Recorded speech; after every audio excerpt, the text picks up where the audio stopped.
शान्त मनले काम सुरु गर्नुहोस्। दरिलो मनले काम सुरु गर्नुहोस्। भित्र मनबाट नै प्रसन्न भएर म 1 घण्टा ध्यान भावना आचरण गर्छु। कुनै कर्मकाण्ड पूरा गर्नको निम्ति होइन, मेरो कल्याणको निम्ति, मेरो चित्त शुद्धको निम्ति, आफ्नो उद्धारको निम्ति भनेर यसरी प्रसन्नपूर्वक, गम्भीरतापूर्वक 1 घण्टासम्म मलाई होस बनाइराख्नु छ। वास्तवमा सत्पुरुषहरूको वचन कहिले पनि अनर्थ हुँदैन। धर्मको सही प्रकारले आचरण गरियो भने अकालीको भन्ने धर्मको गुणले के भन्छ त भन्दा, समय नबित्दै आचरण गरेको क्षणमा नै सुख प्राप्त हुन्छ।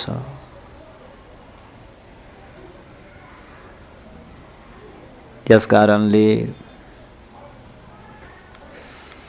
श्रद्धालाई अगाडि सारेर, श्रद्धा भन्ने विश्वास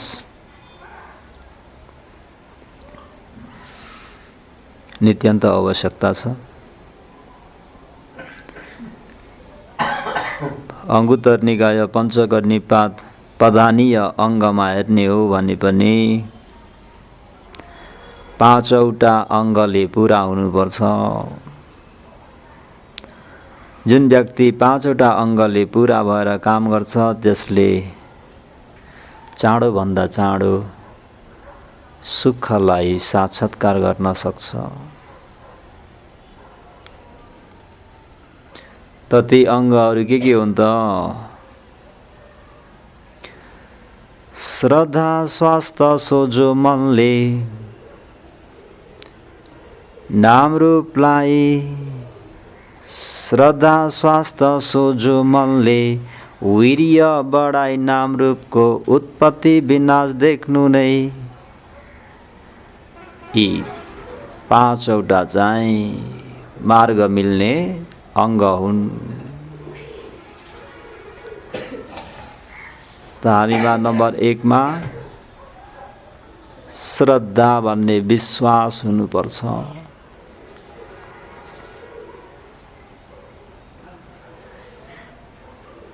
विश्वासलाई अगाडि राखेर काम गर्ने हो। साँच्चै शील समाधि प्रज्ञाको अभ्यास गर्ने हो भने सुख टाढा छैन। यसरी सत्पुरुषहरूको वचनलाई शिरोपर धारण गरेर आचरण गर्नुहोस्। श्वासको आवागमनमा होस् बनाइराख्नुहोस्।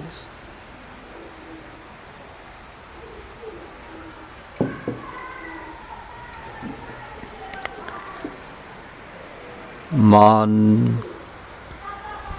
बाहिर नजाओस्, बस्नु पाएको छैन, झुल्न सुरु नगर्नुहोस्। मलाई 1 घण्टासम्म होस बनाउनु छ, त मलाई पनि दुःख दिने होइन, सधैँ सधैँ मलाई पनि ध्यान बस्न दिने। होस बनाइराख्नुहोस्।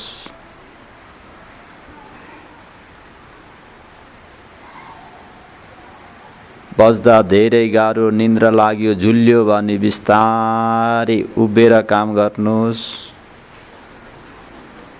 उभिँदाखेरि अर्कालाई बाधा नपुरोस्, आफू उभिएको अर्काले चाल नपाओस्। एकदम सुस्त शान्त भएर 10-15 मिनट उभिएर काम गर्ने। यो होइन कि घरि उठ्यो घरि बस्यो, घरि उठ्यो घरि बस्यो। उभिएर ध्यान गर्ने पनि आधा घण्टा ननस्टप उभिएर नहल्लिकन, अनि बसेपछि फेरि होसपूर्वक आफूलाई थाहा हुन्छ नि, मलाई निन्द्राले चाप्यो, म झुल्दैछु,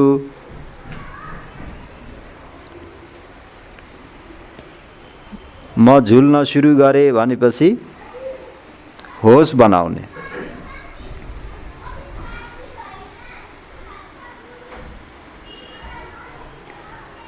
बिल्कुल शान्त भएर श्वासको आवागमन प्रति एकदम सजग रहने। त्यो बेहोसी खालके चौकीदार, बेहोसी खालके वॉचमैन, द्वारपाल चाहिँ होसै छैन भने त्यो द्वारपालको के काम त्यहाँ? सबै नगरमा घुसेर सबै लुटपाट मचाएर सबै टाकटुक खतल खुद्र बनाएर लान्छ। के लिएर जान्छ? सत्पुरुषको धर्म जति सबै लुटेर लिएर जान्छ गुण्डाले, डाकाले, चोरले। अनि रह्यो असत्पुरुषको धर्म मनमा, अनि हो त असत्पुरुषको मन लिएर मरियो भने गइयो।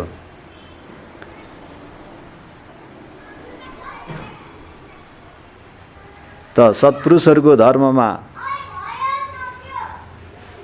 जोगाइराख्नको निम्ति सती भन्ने होस नित्यन्त आवश्यकता छ।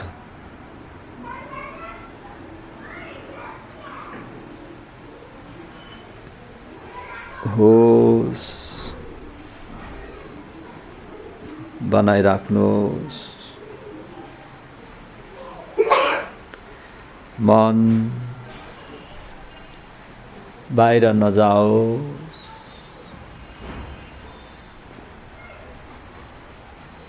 सती भन्ने होस श्वासको आवागमनमा बनाइराख्नुहोस्। मन बाहिर नजाओस्।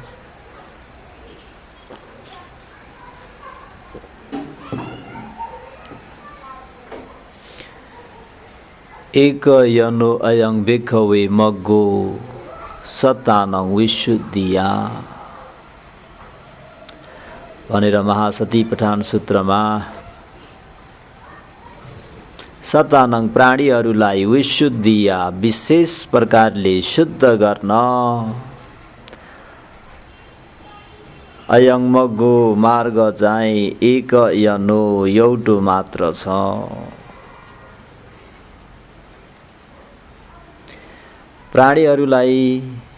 प्राणीहरूको मनलाई विशेष गरेर शुद्ध गर्न एकमात्र मार्ग, एकमात्र बाटो तो हो सती पठान, सती उपठान।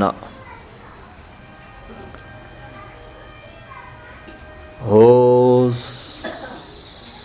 बनाउनु पर्छ हरेक अवस्थामा।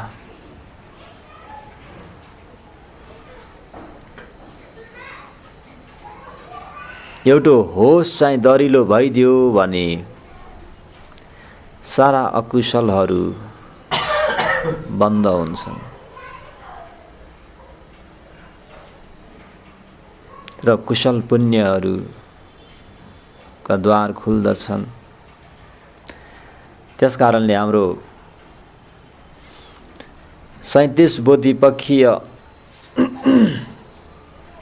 धर्ममा भनौं, आर्य अष्टाङ्गिक मार्ग अन्तर्गत भनौं, सम्मा वायामो भनेको नै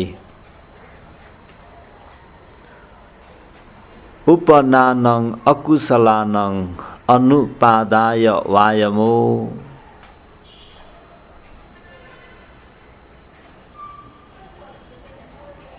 उत्पन्न भएका अकुशलहरूलाई रोक्नुपर्छ, उत्पन्न हुन दिन हुँदैन।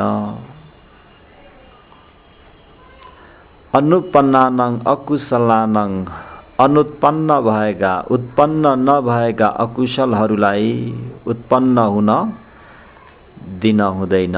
उत्पन्न भएकालाई नाश गरिदिन पर्छ।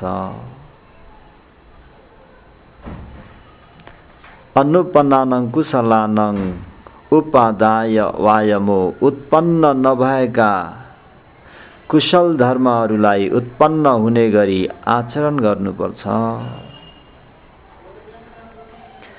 उपन्नानं कुशलानं उत्पन्न भइरहेका कुशल धर्महरूलाई भियो भावाय वायमो वृद्धि गर्ने अभ्यास गर्नुपर्छ। वृद्धि गर्न नसके तापनि त्यसलाई क्षय हुन चाहिँ दिन हुँदैन। त्यसलाई सञ्चय गरेर राख्नुपर्छ, सुरक्षापूर्वक राख्नुपर्छ। यसरी सम्मा वायामो अङ्गलाई विस्तृत खोल्दाखेरि 4वटा अकुशल पक्षका 2टा, कुशल पक्षका 2टालाई यसरी 4वटा कुरालाई लिएर सम्यक व्यायाम गर्नुपर्छ। सजिलो भाषामा भन्दा चाहिँ राम्रो कोसिस गर्नुपर्छ। राम्रो कोसिस भनेको अकुशललाई कोसिस गर्ने होइन, मनमा अकुशल बढ्नको निम्ति कोसिस गर्ने होइन। राम्रो कोसिस भनेको कहिले नभएको शील पुण्यलाई स्थिर राख्नुपर्छ। जीवनमा कहिले लाभ गर्न नसकेको समाधिलाई लाभ हुने गरी कोसिस गर्नुपर्छ। जीवनमा कहिले अनुत्पन्न भएको प्रज्ञालाई उत्पन्न हुने गरी आचरण गर्नुलाई नै सम्मा वायामो। हो त सम्मा वायामो कतिखेर हुन्छ त भन्दा योगीले पुरुषार्थ गर्नुहुन्छ।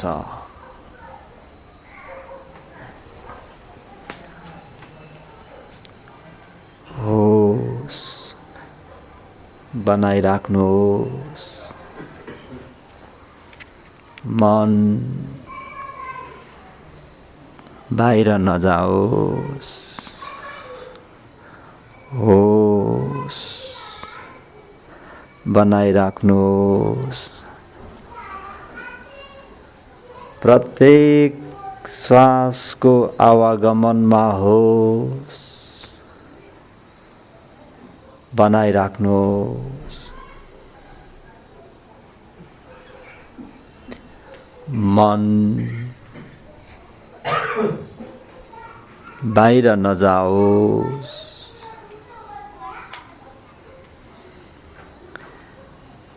यसरी आचरण गर्न सकियो भने मुक्त हुने मार्गको अनुसरण गरिएको हुन्छ र यसलाई अभ्यास गर्दै लगेको खण्डमा अवश्य पनि इच्छा गरिएको सुखलाई प्राप्त गर्न सकिन्छ। किन भन्दा सत्पुरुषहरूको वचन त्यसै जाँदैन। सत्पुरुषहरूको वचन कहिले पनि फरक पर्दैन। त्यसमा पनि अझ सम्मा सम्बुद्धको वचन त अहिले हामीले लोकनीतिमा पढ्दै आएको गाथा मध्येमा हजुरहरूलाई एउटा गाथा सुनाउँछु। हौसलाको निम्ति, विश्वास दृढ गर्नको निम्ति, विश्वास दरिलो भयो भने काम गर्न सजिलो हुन्छ। होस बनाइराख्नुहोस्। मन बाहिर नजाओस्।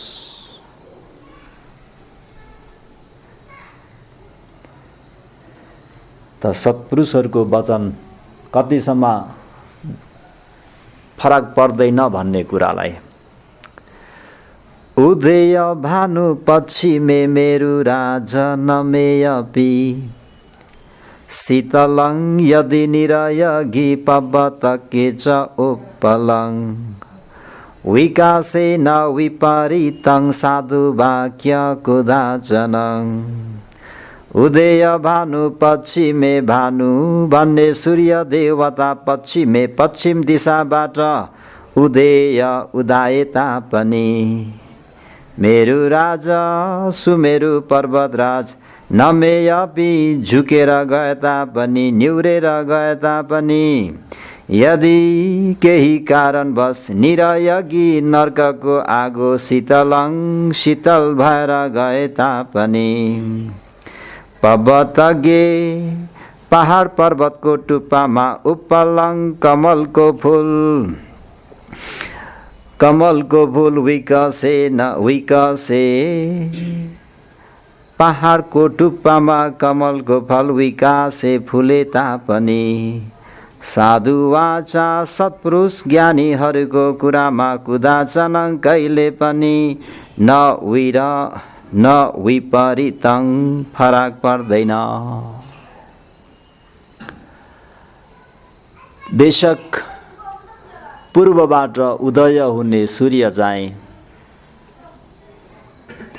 पश्चिम दिशाबाट उदाउन सक्छ,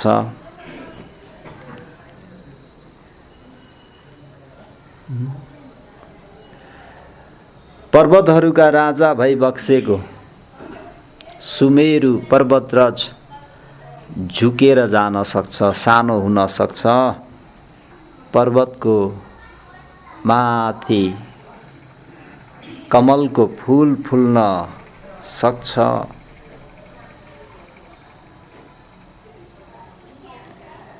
निरयगी भन्ने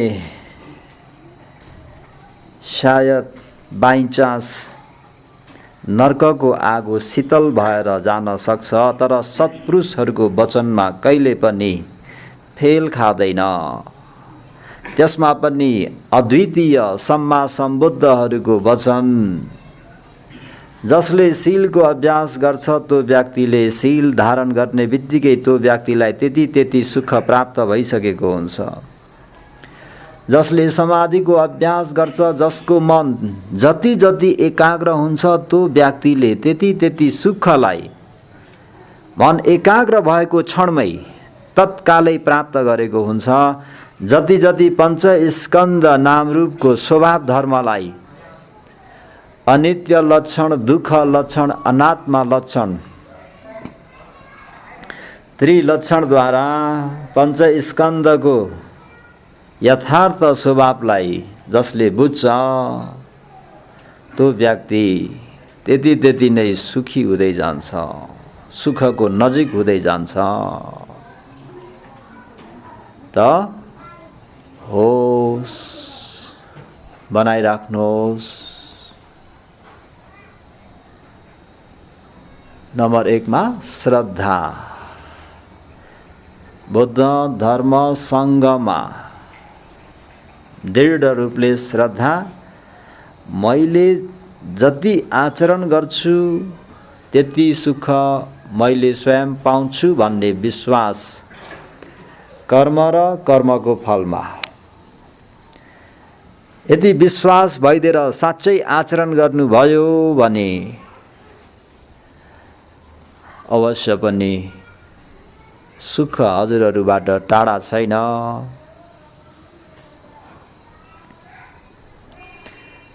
होस बनाइराख्नुहोस्। मन बाहिर नजाओस्। प्रत्येक श्वासको आवागमनमा होस बनाइराख्नुहोस्। होस बनाइराख्नुहोस्।